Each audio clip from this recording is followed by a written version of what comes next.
La paix soit avec vous, chers frères et sœurs, citoyens du monde. Je suis là auprès de mon plantain.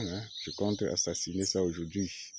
Je sors quand même de Kouba, un village dans l'ouest du Cameroun où le plantain occupe une grande place dans l'agriculture.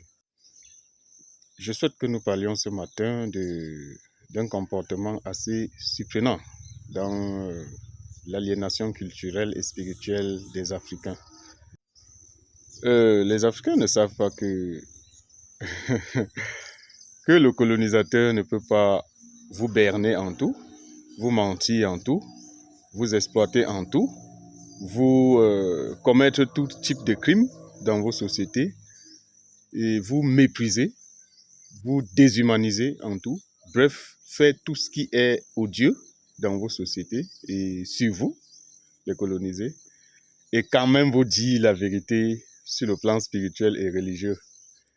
C'est-à-dire, ils vous ont menti en tout. C'est ce que les Africains pensent, c'est-à-dire les chrétiens, les islamisants.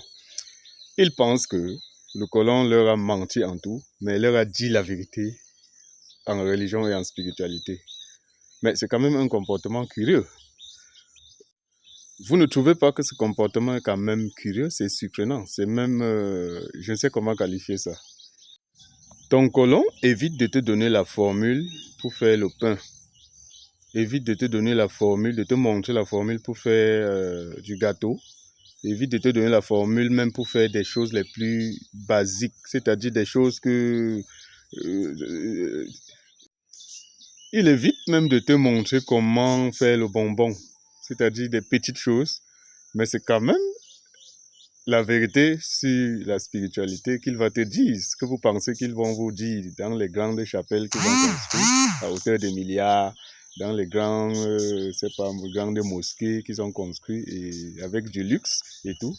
Non, mes chers amis africains, réveillez-vous. Voilà.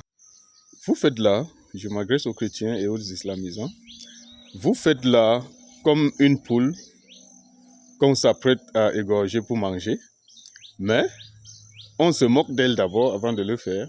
On l'arrête, on la déplume d'abord, on enlève toutes ses plumes. Elle sent mal. On la déplume vivante sans l'égorger. On enlève toutes ses plumes et après on la dépose. Au lieu de se poser la question que mais ces gens-ci, s'ils m'ont déposé, libéré, il faut que je fuis, j'essaye même de fuir. Mais elle continue à suivre la personne qui l'a déplumée au motif que la personne lui a jeté quelques grains de maïs. Vous voyez ça? Oui, au motif qu'on lui a jeté quelques grains de maïs. Voilà, il continue à suivre la personne qui l'a déplumée. Alors voilà un comportement quand même résultat de l'aliénation, bien sûr, parce que quand on est aliéné culturellement, on ne sait pas qu'on est aliéné. Voilà, c'est l'observateur qui observe que tu es aliéné. Parce qu'une fois qu'on sait qu'on est aliéné, on a commencé sa désaliénation. Donc, chers Africains, réveillez-vous. Réveillez-vous. Allumez vos cerveaux. C'était votre humble serviteur, Kwanjan Nestor, homme de culture, militant de la Renaissance africaine. La paix soit avec vous.